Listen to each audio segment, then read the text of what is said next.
Hello, welcome. Woo! Hi. Yay. Hey, So, everybody on internet land. if you guys are ready, let's get to it. Let's Um, do it. Thanks for joining us, everybody. We are here with the Great Bead Extravaganza Fall Fest. Ask Me Anything. So, this is your chance to ask us all those burning beading questions. And we're ready to chat with you guys. So before we get started, if you could do us a huge favor and just take a minute to just heart react this video if you're watching on Facebook, or like it if you're watching on YouTube, and share it with all of your friends, and then let us know in chat where you're watching. We love to see how far our beading community has spread. So I'm Abby. I'm with the Bead Place, and Christy just switched positions. She's on the bottom now. We're just moving around. Just moving around. It's like a jack in the box. Right. So, It will be an unpredictable hour. yeah, I'll let Kristen and Christy share who they are and where they're from, and then we'll get into it.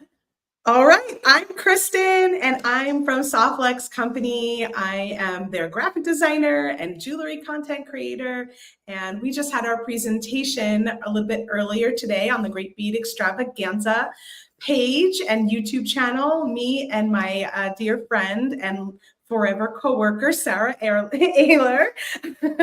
So you can find us at softlexcompany.com, and I'm just excited to hang out with all of you and answer some fun questions. Yay! Awesome. I'm very happy to hang out as well with two of my buddies that I really love. And I'm seeing all the people, as I know you guys are too, popping in from all over saying where they're from. Hi, all y'alls.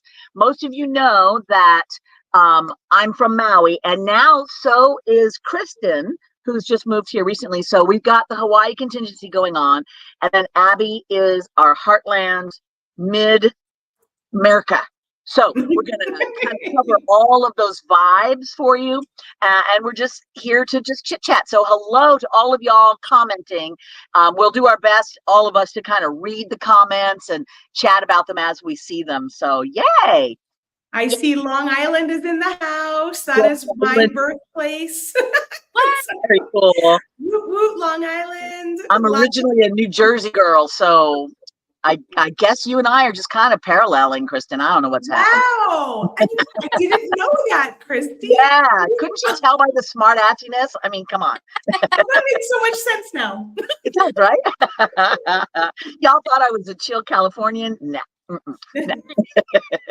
No, I was only there till I was about 6, and then we moved down south to North Carolina. So I am just a hodgepodge in so many ways. And you know what? I like that. I like that as an artist, because the more weirdness you have from all over, the more possibilities. Now, those of you who have been in one spot with one experience the whole time, I'm not knocking that. I'm just appreciative of my own strange oddness, because it pops up in fun ways that I like. So yeah. Clem says he's also from New Jersey. All right, I knew we were super connected. All right, Clem. Yeah. Comments are coming in so fast that I can barely even read. No, it's really hard. I remember that from last time. It's just like you just grab them as you can, and you do, and see which one pops up at you. And I'm seeing everybody kind of saying where they're coming in from, which is great. Lots of New Jersey, some Oregon, Virginia. Hi, Janine, baby. I'm a wandering free spirit. Yeah, you know what? I'm going to go with that as opposed to a disconnected, discombobulated weirdo. I'm going to go with the wandering free spirit. I like that. So that is very cool. That is where we align, because I do free spirit beading for Softlex Company, and that's sort of where the name came from. Is just I didn't want to pigeonhole myself in what I was going to do. Right. And I mean, I can absolutely, all three of us are like that, because I know Abby has got 40 billion things she does. You can tell right now she's doing knitting or crocheting. Knitting. Yep. She's doing knitting. She's got all kinds of fiber stuff going on. She's continuously connecting with these people that are doing shrink art and sequin stuff and gluing things to things. You know, she's got it all going on in her world. So I love that. I love when you're creative and you appreciate the diversity It's kind of fun because if you're like watching someone like Abby, Kristen, bringing in all of these unusual elements, painting and journaling and all the rest, and you're like, no, I'm a beater, but then you're like, but also that paper is very interesting. Maybe I want to be inspired by that. You never know where it's going to lead you, which is kind of cool, I think. Yes, gel printing, Becky. Speaking of Becky and gel printing, I do have a video that is coming ASAP. Oh, nice. I have my jelly pad and prints, but I'm inks and I haven't started playing with it yet. So that's kind of exciting. Yes. It's so So funny. be, I commented that right when you were saying, when you were talking about crafts kind of like blurring into each other, because if you guys caught the interview that we had with our guest presenter ahead of time, Becky was in the interview with us. So we were interviewing Lauren DeVue, who's our guest presenter at this time. Right. And she is a needlepoint artist. And Becky was talking about how it might be fun to gel print on her own canvases and then needlepoint. Oh, heck yes. Wow. so What a fun, great Becky. idea. Oh, I love that. I'm excited about that. But that is exciting. That's just kind of like full circle moment of like what this weekend is about. So if you are watching and you're like, what is this? What are we here for? This is the Great Bead Extravaganza Fall Fest. So we are here all weekend long, either on the Great Bead Extravaganza Facebook page or the Great Bead Extravaganza Facebook group or YouTube channel. This is streaming to my YouTube channel as well.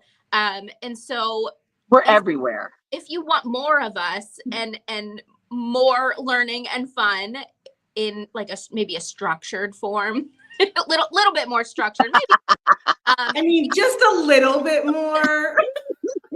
Yeah, or not. That's not true for everyone. That is, but you know what? That is very cool. Then you can follow each of these rabbit holes of each person to what they are presenting and what they do and what their particular universe is all about, which is so cool. You're right, Abby. Very true. Mm-hmm. Maybe we need to. Somebody is asking why Candy is superimposed over Christy, which I don't see that. I don't see. I don't know. Maybe we should take the background off. Maybe. I don't know why that would in be. Our view of it and what I'm seeing on because I'm looking at it on my computer as well, I see we're on top of a background and I don't see Candy on top of me, but hey, you know what, I'll take Candy on top of me anytime. She's cool. It's all groovy. So just pretend that we're like moving into one person of weirdness and chatty. So and hopefully whatever parallel universe where we're morphing, then hopefully that'll sort itself out.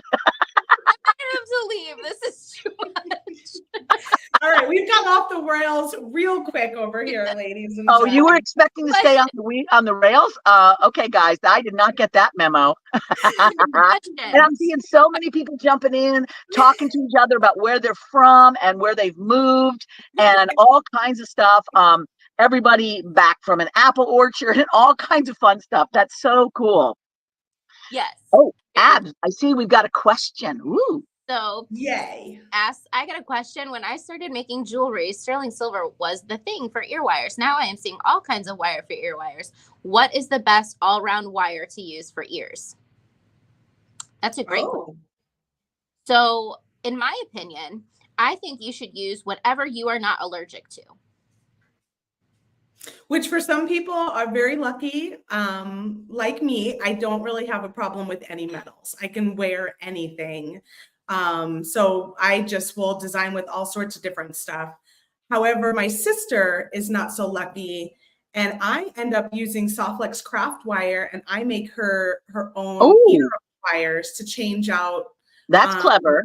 Some of her jewelry, because our craft wire is, for the most part, hypoallergenic, except for the area where you like cut it. You know, there's that slight little spot where you're going to get that copper, but otherwise they're hypoallergenic. Or it could be like sterling could be good for a lot of people, but it might not be good for everyone, actually. Yeah. Plus also take off your sterling jewelry when you're going in sulfur infused hot tubs. I'm just saying, like if you're in some natural mountain spring that's got minerals in it, take off that jewelry. That's all I know. but I'm just giving that as a free extra. Speaking from experience. No, because I stopped wearing jewelry so long ago. Shh, don't tell anybody. But I have had many jewelry friends who were like, now all of my silver is black. I'm like, oh, that happens. Yikes. That kind of leads us into our next question. Pat says, my question is about findings and spacers. They often tarnish so quickly. Should we spray everything with something? If so, what? This includes new beads out on mats I'm working on. Well, so I've got something to add about the whole like tarnishing quickly, new beads, even if you haven't worked with them yet.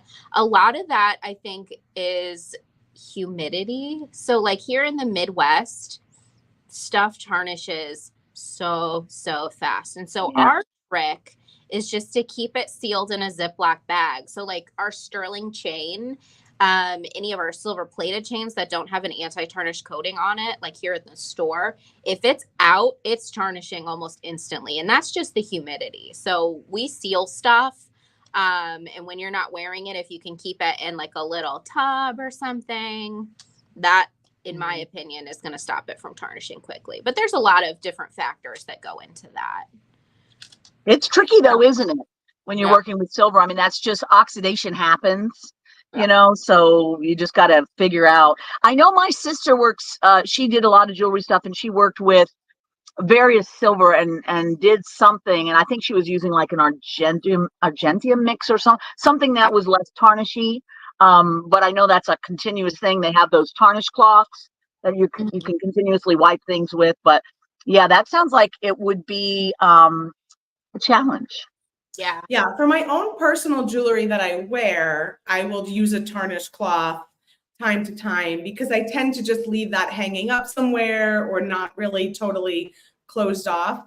But if it's jewelry that I made that I might sell or I just have as demos and I'm not like actively wearing it, I will put them in baggies. And that usually makes a lot of sense. Yeah. If you're like working with them or bringing them to shows or something like that, that does make sense. And then there's somebody else's problem once they bought them. Right. Clem says, new shirt, oxidation happens. I like that. I would wear that shirt. Well, if it came in a tank top, I would wear it. Right. That's right. Oh my goodness. Confuse plating wearing off as tarnishing too. So a lot of times people bring stuff into our shop that they bought at like, you know, like Kohl's or places like that, and the platings have worn off and they think that it's tarnished, and there's confusion there about the language. So a tip that I can share with you guys, if you are wanting to use plated beads and you don't want the plating to wear off or discolor, I use spacers that are smaller than the beads I'm putting next to them. And that's my little hack to make my plated spacers last longer, because if it's not touching my skin, if it's smaller than the bead next to it, it'll last a little bit longer. So I'm smart.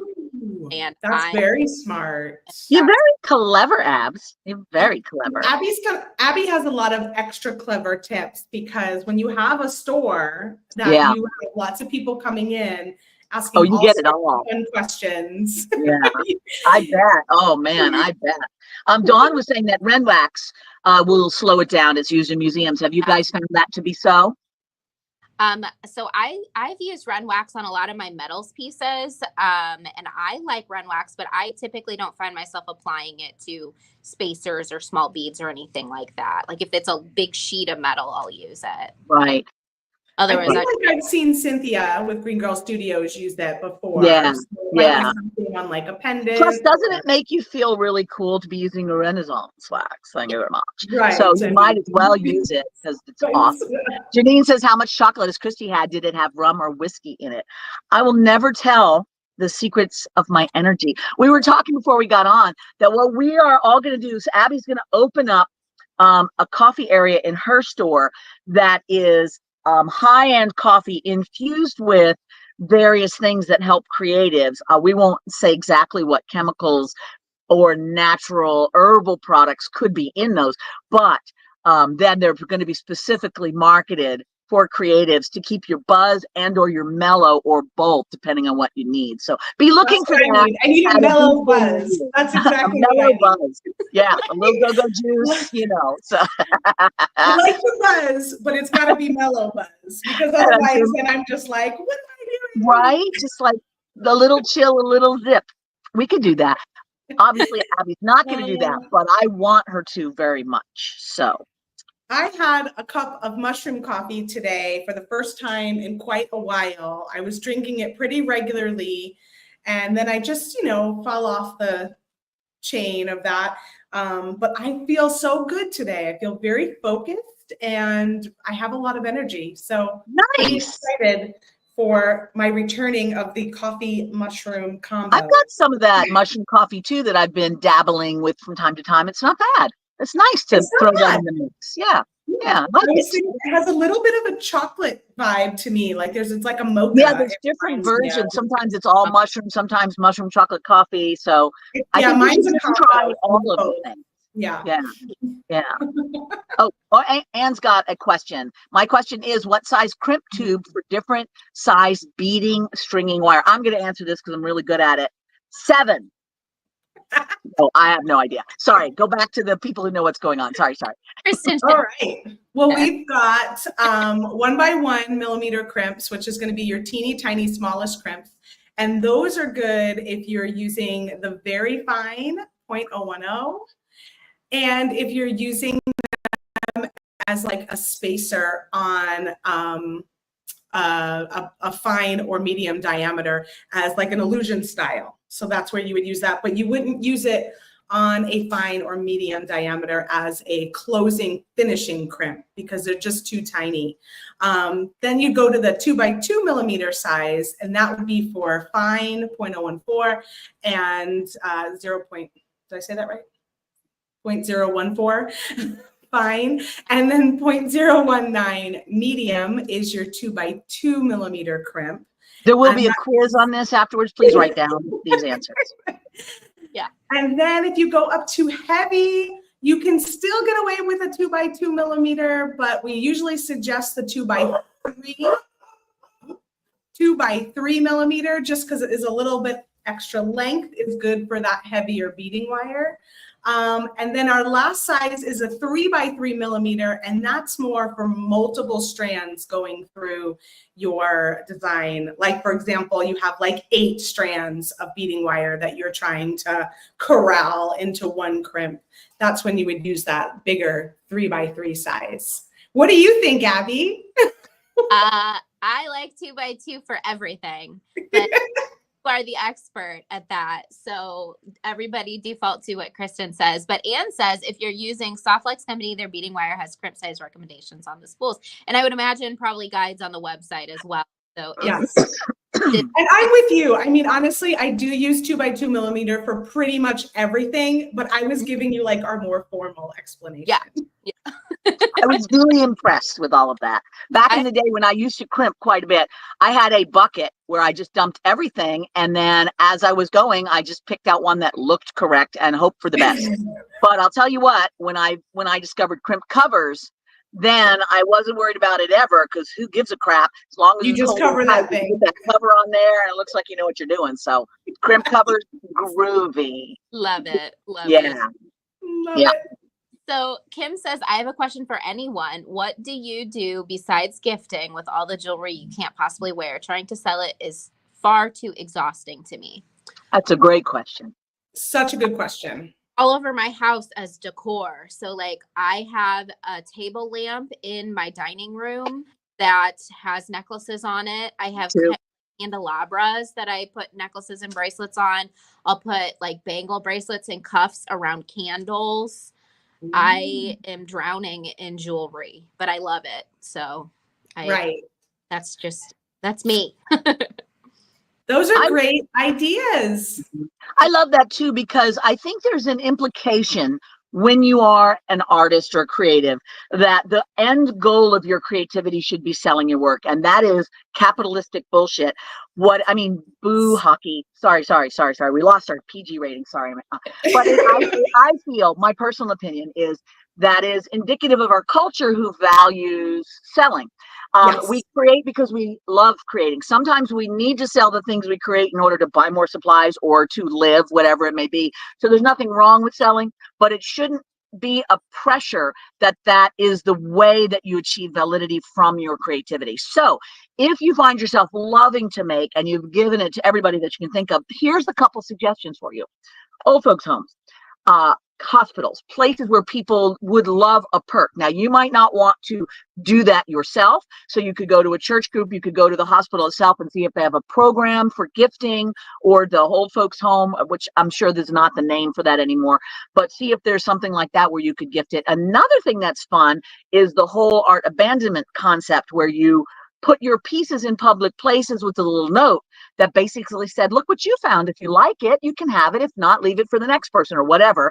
Yeah. And up in Makawao, have you seen the little gallery, taking art, leaving art? Yes, that's what I was just going to say. I'd say just like there's those little free libraries around, you can find the little free art little huts, and then you can put a piece of jewelry in there for someone else to be delighted and surprised. Which is amazing. That's such a great thing. Yes. The other thing I would add to your list, Christy, is I realized that my oldest son goes to community college, and they have like a little center in that school for people that are looking for careers or jobs, where they can get clothing and they can pick up accessories and stuff so that they're ready for interviews. Nice. So that's like a really nice option, especially the community colleges where they might, need that a little bit more. And the high school did that too around prom season, that my kids' high school had a little place where they were accepting dresses or accessories or shoes or whatever for the prom. Yeah. So those are two kind of out of the box areas where you can see if you can. I love those ideas. I would like to do that myself a little bit more, just because that idea of just imagining that somebody is going to use a thing you make and be excited about it is just kind of heartwarming. My grandson, when I was visiting him recently, he started making this funky friendship bracelet. It honestly was terrible, but he was loving it. It was his first time. He'll get better. But he's like, hey, Cooks, which is what he calls me. So why don't we do these when I come and visit you in Hawaii, and we'll just leave them on the tree limbs at the beach, and anybody could have a bracelet, And it's like he had thought of that all by himself, although that is the idea that we would gift things like that is a good thing, right? It is. I love that. Such a nice thing. Hey, Becky, I am using my Micron to hide the thread on my black bead here. So I've got some silver thread peeking around my beads on this piece I was working on. And so I'm using the Micron to color it in and make it disappear. How clever. Oh, you're so clever.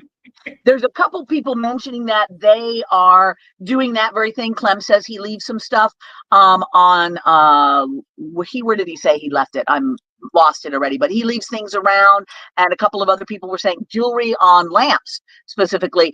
Penny gives them to schools that I've worked for as prizes for good behavior.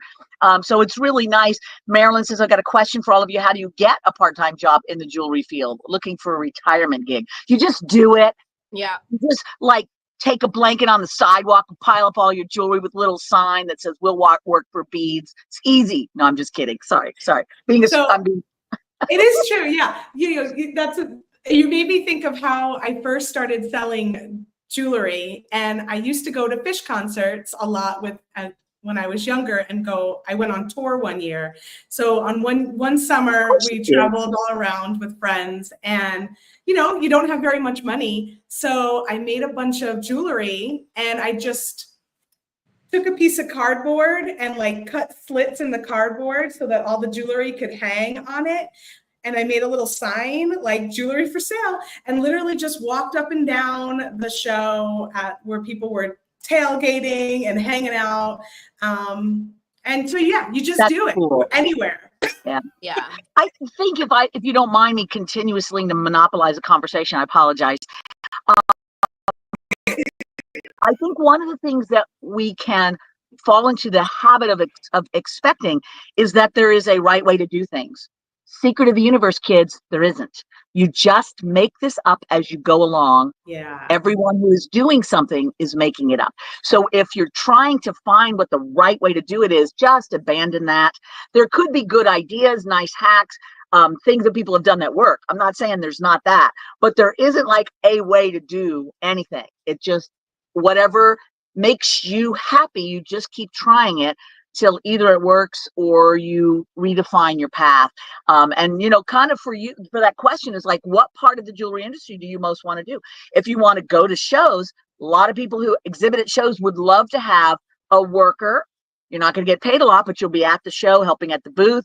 That's one way in. Some places are looking for artists that are contributing, so you could write articles or like it just depends on what you want to do, and then just try everything you can to make that work. Anyway. Yeah, there's also a lot of like collaborative artists kind of groups too, like where they'll have a little shop and everyone that sells stuff in that shop takes turns manning the shop. And there's definitely a lot of interesting ways, like collectives. Yes. So there's so many different ways to do it. I think you got to figure out just what makes most sense for you right now, and how can you like take that one step forward, and then just be open to change at any time when something presents itself, right?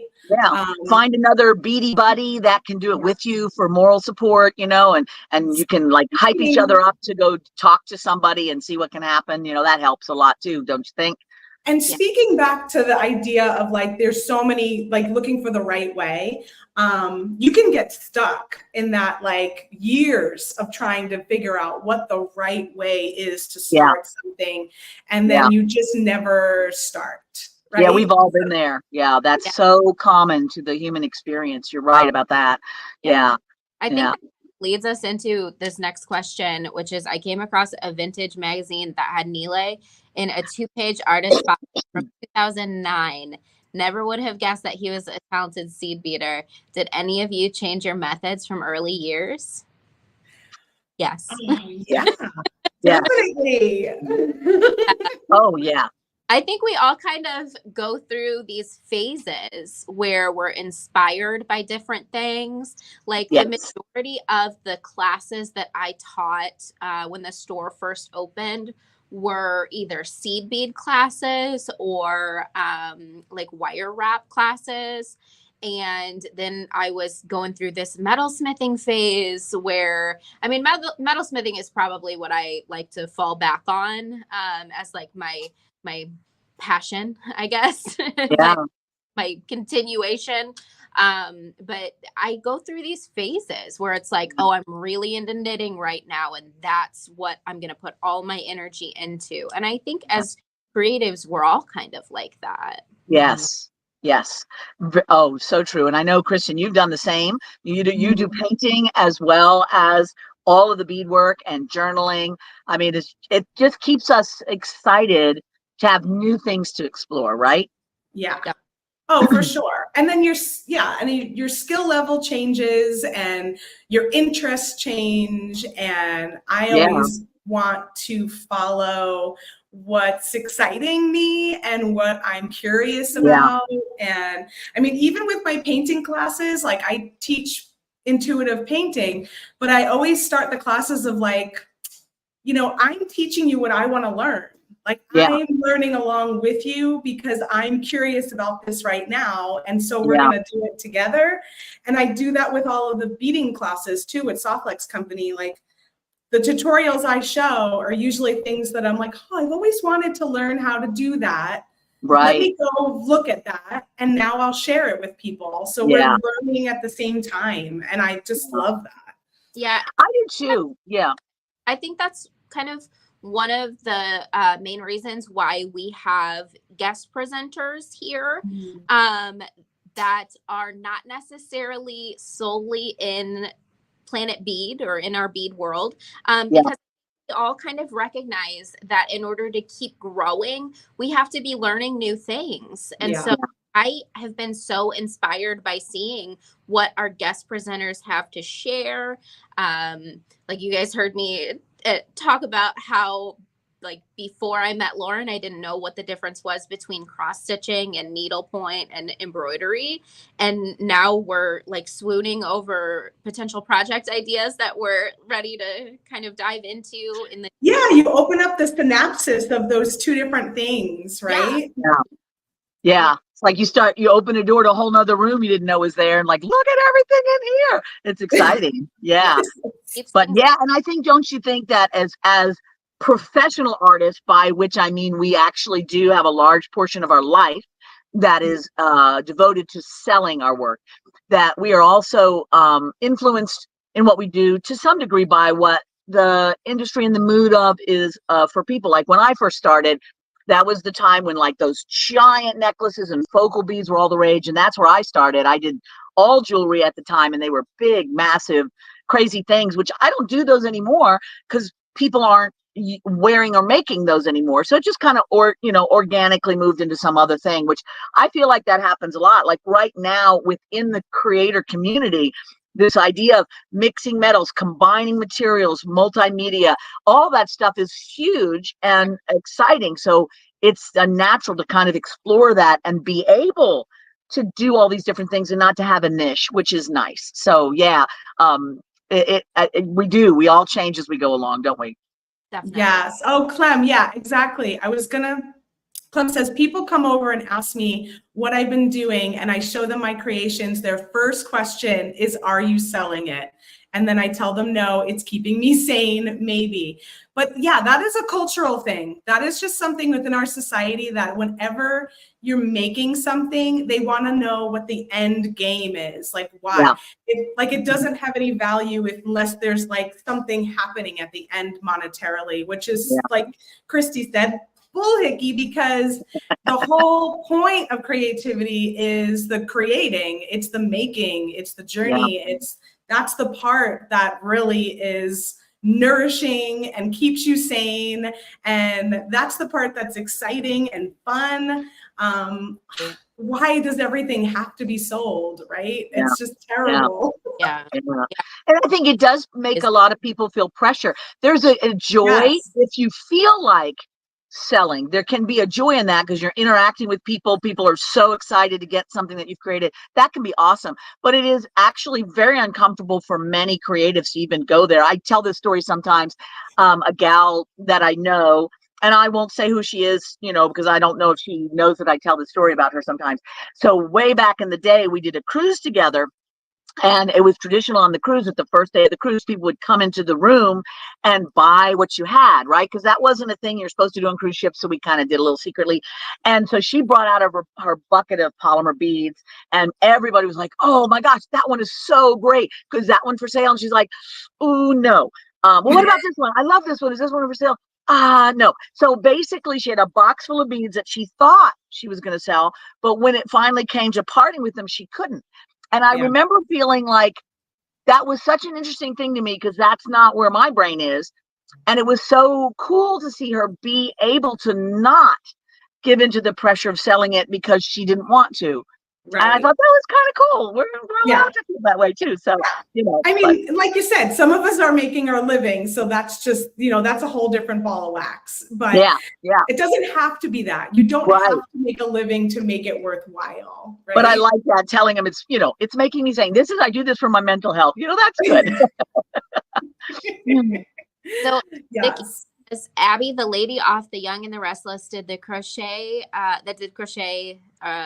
the shrug. Can I find that tutorial somewhere? So yeah, M. Ryland she was our previous guest presenter from our Midsummer Market. And you guys can actually find all of the previous presentations from all of our previous Great Bead Extravaganza events, either on the Facebook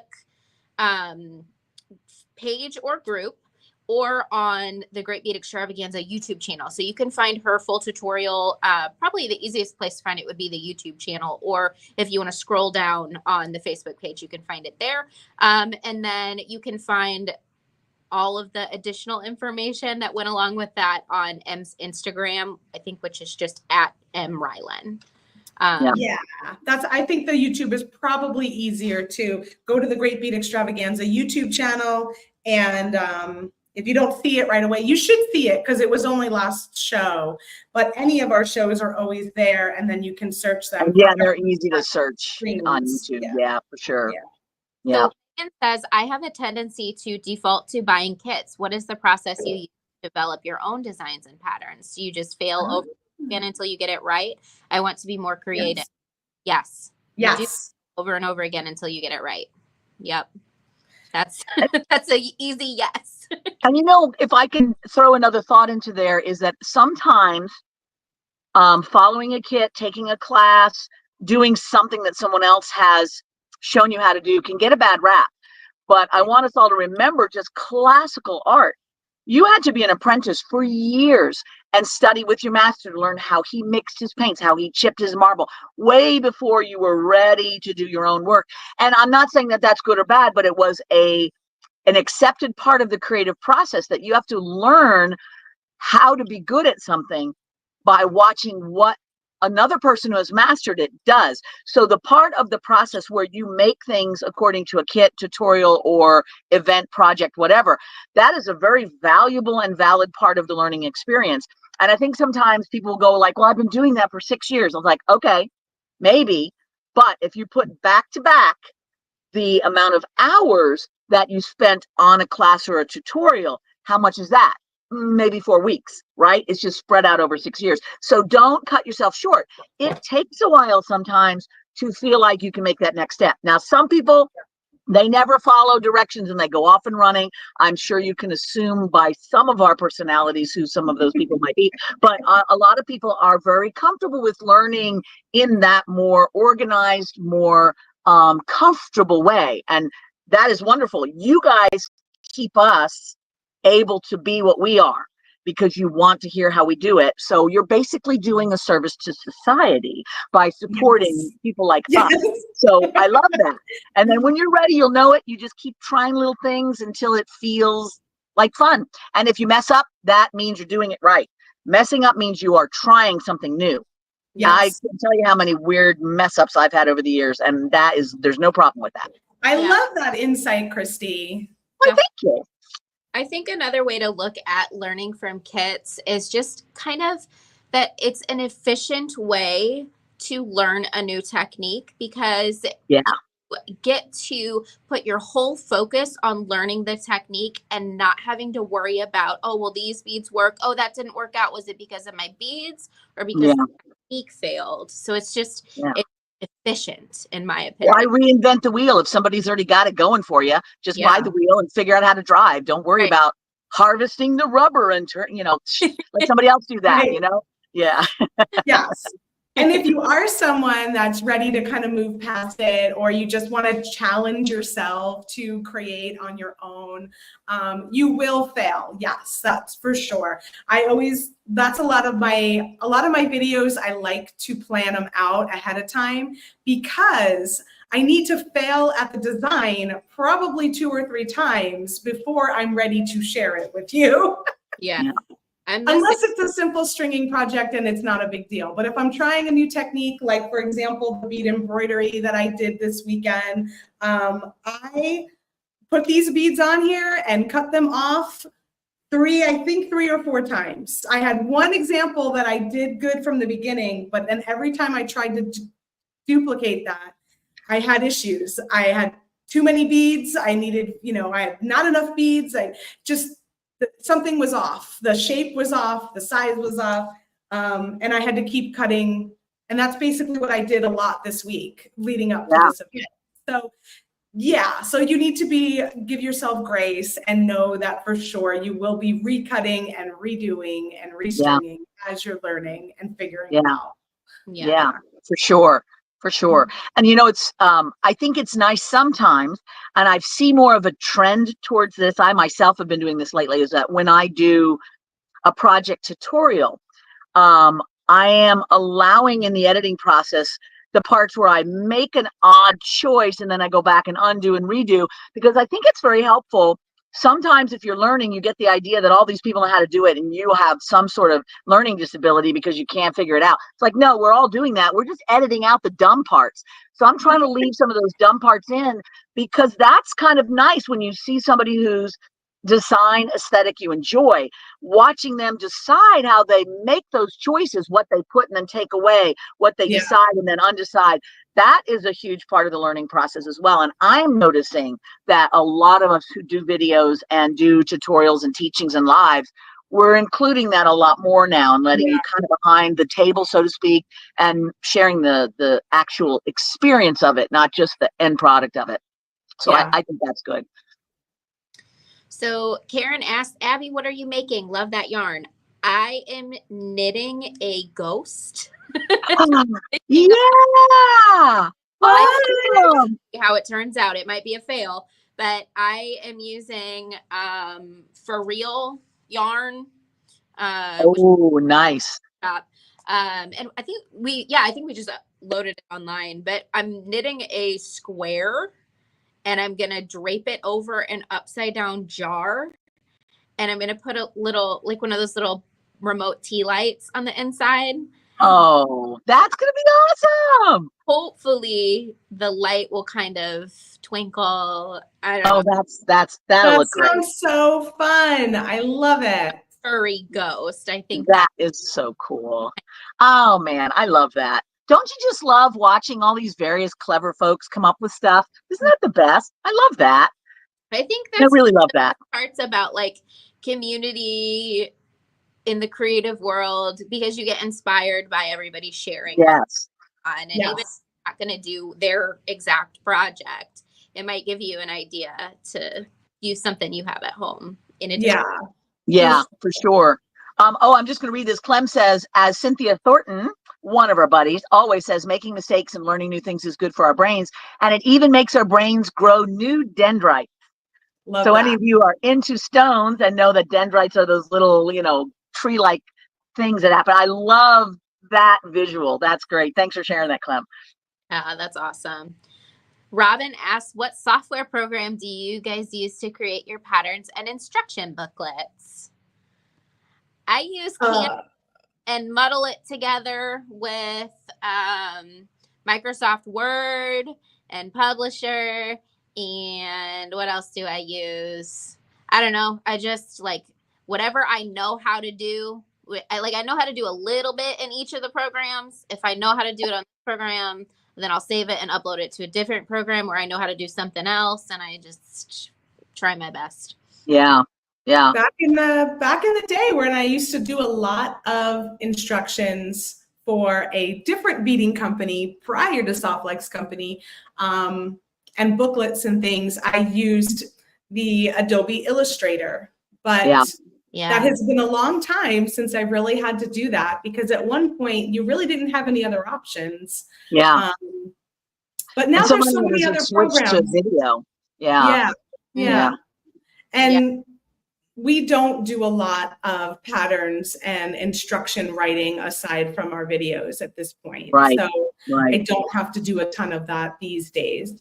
I know there are like some softwares for patterning, like specifically bead weaving and things like that. But I've never used any of those.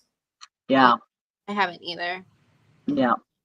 Those are very specific challenges. That's a good Danielle Wicks question, right? Or Nile question. I just want to share this with you guys because I think it's awful and we've come so far. But when I was talking about how I used to teach a ton of bead weaving classes when our store first opened, and this was 20 years ago. So like technology has come a really long way. And of course, small businesses. So keep that in mind when I tell you what I used to hand out to my students. Okay. So I used to take a piece of paper and draw out little circles for my beads with a pencil, and I would color in each of the types of beads with a highlighter, but only after I would tape it to my typed out instructions. So I tape it at the right spot, and then I would use our copy machine to make copies of it, but our copy machine couldn't do color, so I had to take the highlighter in on the individual ones after the fact. Oh my I gosh. I mean, that is how I Wow. learned graphic Now design that, in college back in the day. That is what you would do. You would take all of these little pieces and you would put them all together, and then you'd like scan that one thing in or photocopy that thing. Or, I mean, that was how, after typesetting, before like crazy computer programs now, that was what it was. That's yeah, Just and they used to have like a mass-producing. wax machine where you'd run that stuff through a waxer so that you can cut and paste and remove because it had a wax. I mean, it was nuts. We lived in a time where technology was so bad that even dinosaurs were smarter than we were with that sort of stuff. So we've come a long way. Yeah.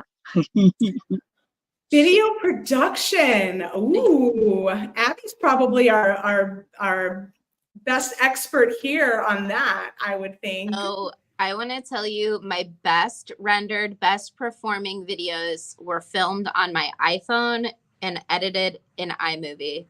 We went all out, bought the cameras, the lights, bought the video editing programs and everything. And the best video, like the videos that I have that have like millions of views, they're all shot on iPhones. And it's not even based on the content. It's just, I think people, when they're learning, like simplicity.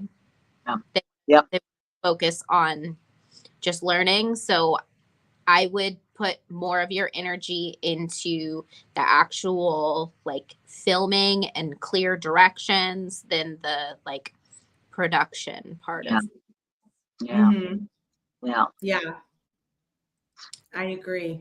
Zakaya says there's a website called Bead Tool for pattern sheets. That's a great tip. Oh, nice. Thanks. Ooh, That's thank nice. you, Zach. Yeah, that's a good share. That is Yeah. a good share.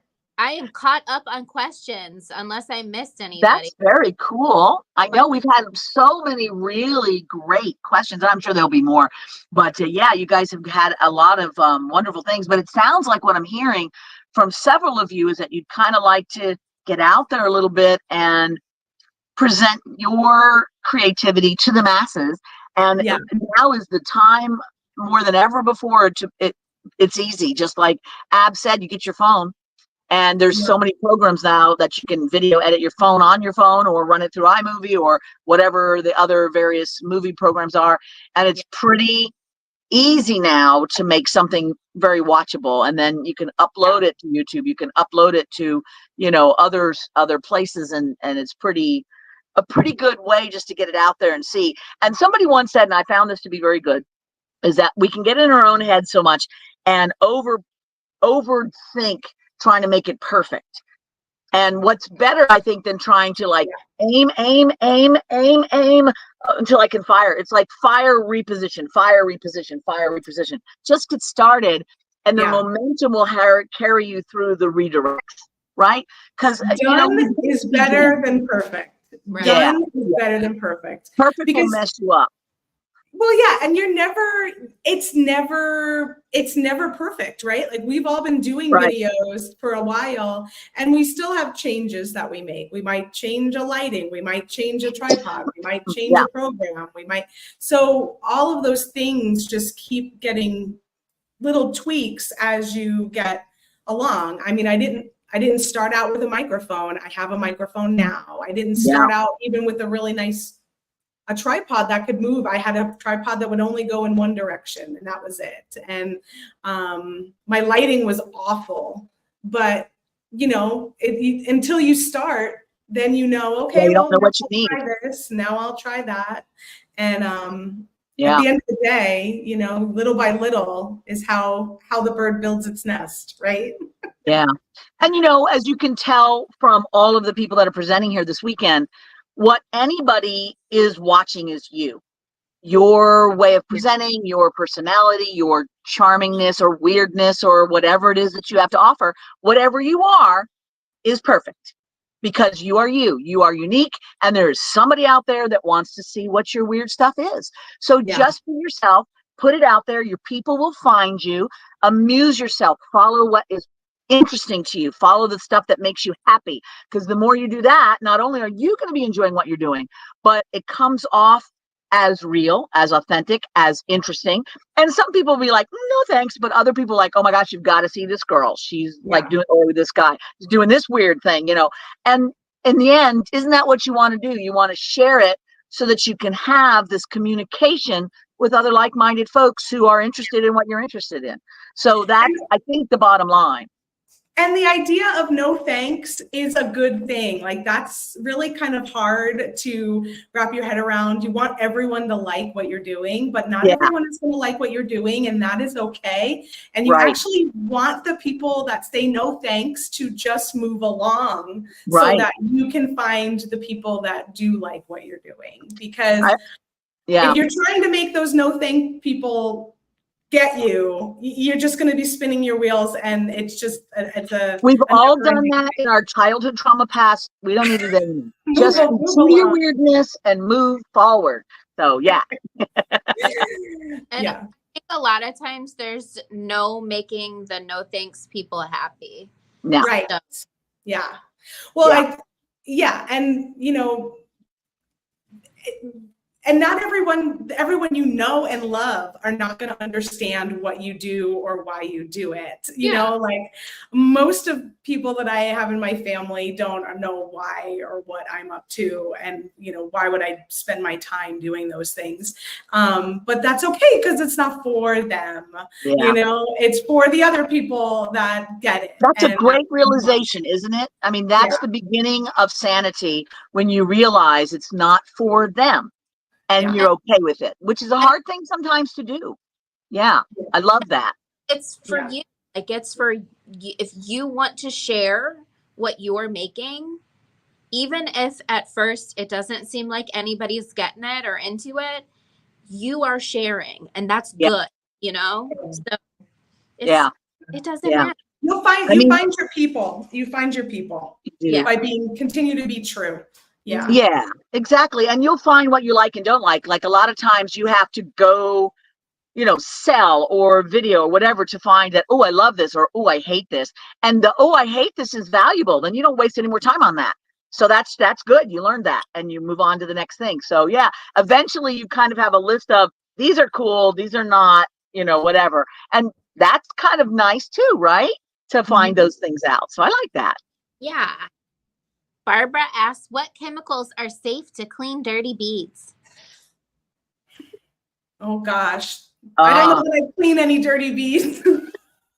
Okay, so what we do here is dish soap. We do like when we buy gemstones and they are covered in oil, we use dish soap.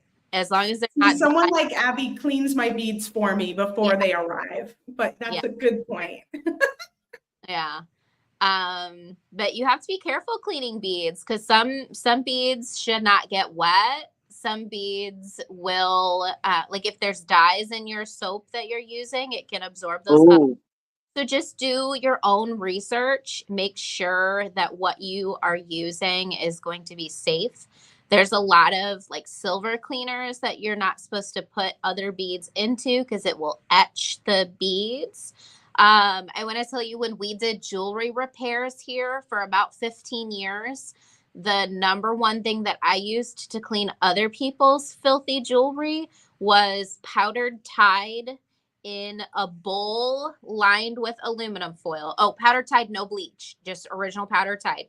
A bowl lined with aluminum foil, and then hot water. So that was safe for, it would take the tarnish off of silver. Wow. That's cool.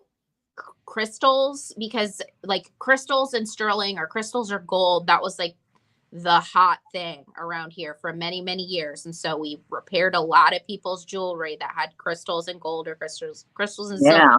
And that was like our magic solution to take the That's cool. What a good hack. Crystals. So that's nice. Yeah. I bet there was science involved in that. Aluminum foil, chemicals, stuff was happening. Yeah. One thing, like my personal opinion, if you have trade beads that are like genuine, vintage, or antique or ancient beads, just don't clean them, because that dirt and stuff tells a story, and can also be used to wabi sabi, baby. Yeah. So yeah, for sure. Yeah. Christy, how do we clean polymer clay? You just throw it out and buy new ones. No, I'm just kidding. I'm kidding. It's like anything else, man. It's a plastic. So if it's got like coatings on it, that can be a problem because over time those coatings separate or they get whatever. But most of the time, if you just leave polymer alone, it is fine. But I am with you on that. The building up of age is part of the process. That's like same thing with the tarnish of silver. I've got a thing on my wall and I put silver leaf on it.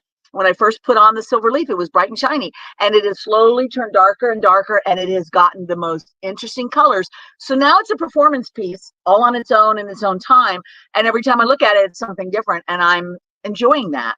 So if that amuses you, just let that be part of it. And you can, if you sell, because that can be a problem for people, you make that part of the thing of it, and you have a little thing. It's like, this is going to oxidize.